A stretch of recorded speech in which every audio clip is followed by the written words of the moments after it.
everyone, it is I, the Fable of Fables, your new best friend. I actually want to learn about Elder Scrolls lore, so we're going with that today.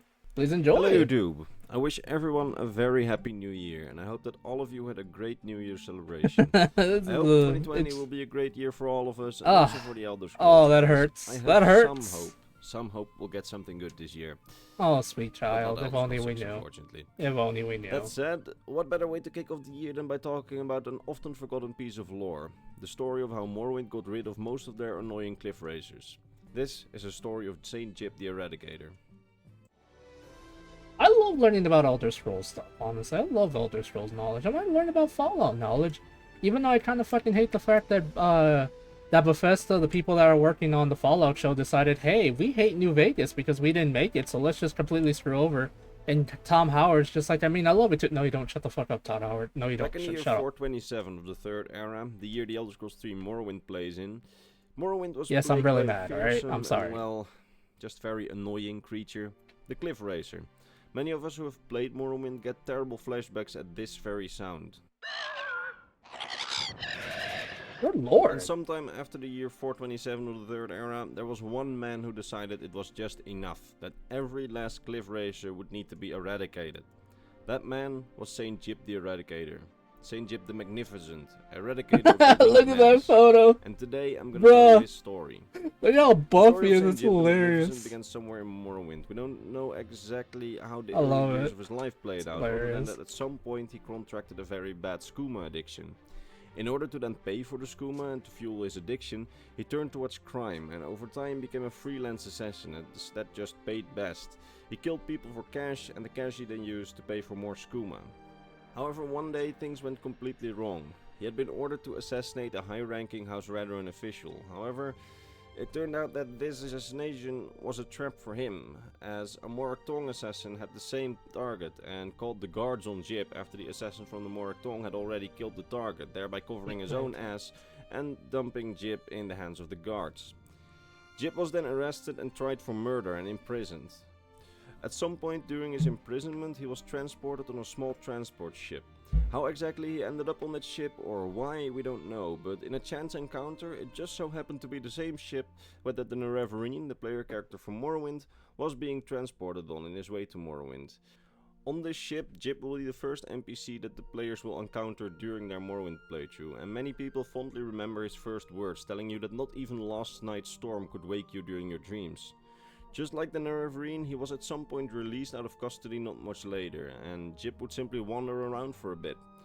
During this time of wandering, he decided that he wasn't going to return to his skooma-addicted assassin's life. Instead, he wanted to give something back to the people of Morrowind for all the murders that he did back in his dark days.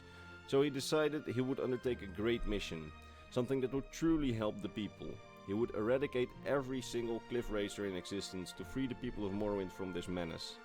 He started small, only him and his weapons on a silt strider, traveling across Vardenfell, killing every cliff racer he found. It's At first, insane that he didn't have much exterminated all of impact, them. but it took Well, him just about all years of them. and years. But at some point, he actually started to make a difference, and presumably he had killed thousands of cliff racers by then.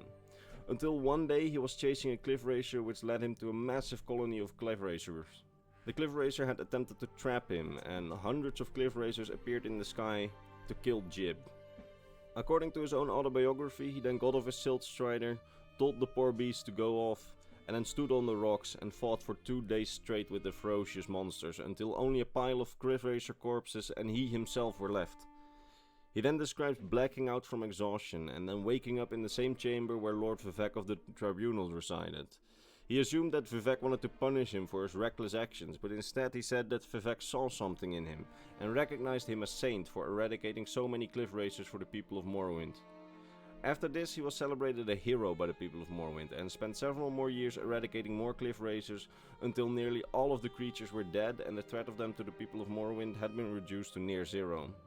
After his victory over the creatures, he was forever recorded in Morrowind's history as a hero to the Dunmer people, as saint of the Old and New Tribunal, as someone who truly helped the people. At least, that's what he himself says, but we have some merit to believe that. After his many glorious deeds, he decided to move somewhere quieter to write his memoirs in the latter years of his life. He bought a small house in the city of Kvatch in Cyrodiil, where he started working on his 26-volume memoirs, Saint Jib's opus. Jesus. He was almost done with the first volume when the Oblivion Crisis unfortunately broke out, and Kvatch was overrun by the Daedra, the same Daedra that we face in Oblivion. The Daedra then invaded his home and soul-trapped him in a black soul gem. His soul was then transported to the Soul Cairn and sent to the Ideal Masters, thus ending the story of Saint Jib on Tamriel. The great Saint Jiub, now no longer on Tamriel, wandered around the Soul Cairn for a little over 200 years, until he encountered the Dragonborn there, who entered the Soul Cairn during the Dawnguard questline. The Dragonborn can then speak to Jiub and reveal the truth to Jiub that he was in fact in the Soul Cairn at that point and that there's no method of escape, as Jiub previously had thought that he was simply imprisoned by Dremora and that he would be freed at some point. Saint Jiub then panicked when he heard that the people of Tamriel no longer really remembered him, and he asked the Dragonborn to help restore the first volume of his opus and bring it to Tamriel so that his deeds would truly never be forgotten. You can then help him restore the first part of his opus, thereby getting the book and a unique amulet. All in all, I think that the story of Saint Jiub is pretty cool and also pretty funny. Bethesda really decided to take a pretty insignificant character in Morrowind and make him an actual post-game hero, and even got the original voice actor back for Dawnguard. Oh, really? Because even if we don't know the full truth to his story, because we only get accounts from himself, we do know that he was known for killing many cliff racers, as in Oblivion we can overhear a conversation by two NPCs mentioning that Saint Jiub, so he was an actual saint, eradicated a lot of cliff racers in Morrowind. Unfortunately for his legacy, however, he did not succeed in making the cliff racers fully extinct, and only succeeded in killing a significant portion of them, or at least enough to relieve the citizens of Morrowind for several years. As we know that by the 4th era 2nd century, cliff racers still existed in Morrowind, as Mjol the Lionless mentions hunting them at some point. This probably means that the few cliff racers who remained after Saint Jiub's massacre have restored the species. Perhaps they are not as common as they were before, but they still exist by this time, meaning that those of us who live to see the Elder Scrolls one day return to Morrowind, at some point will still hear that traumatizing sound. That said, this was the story of Saint Jiub.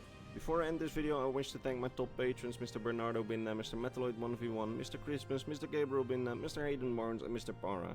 These guys, along with the others on screen, make my weekly lore videos possible. I mean, he did a good job at kind of freeing them from update the on last monster, week's right? Christmas giveaway. It was won by Alice O'Farrell. She was selected by my random number. Alright. So yeah, guys, I actually really would love to learn more about not Oblivion, but Elder Scrolls stuff, because Elder Scrolls is actually a really beautiful story and has like a lot of really interesting lore and everything. So yeah, if you like this kind of content, please do like, comment, and subscribe. I'm gonna leave a link to the video as well as the person who does this kind of content. Please do like, comment, and subscribe his stuff, please. Please, guys, please, for the love of everything holy in this world, like his content as well, because it'll be rude for me to not give him a shout out. But yeah, anyway, love you guys. I'll see y'all later. Bye. I have a Ko-Fi if you're feeling generous and want to support me. Please help me. I'm poor. Bye.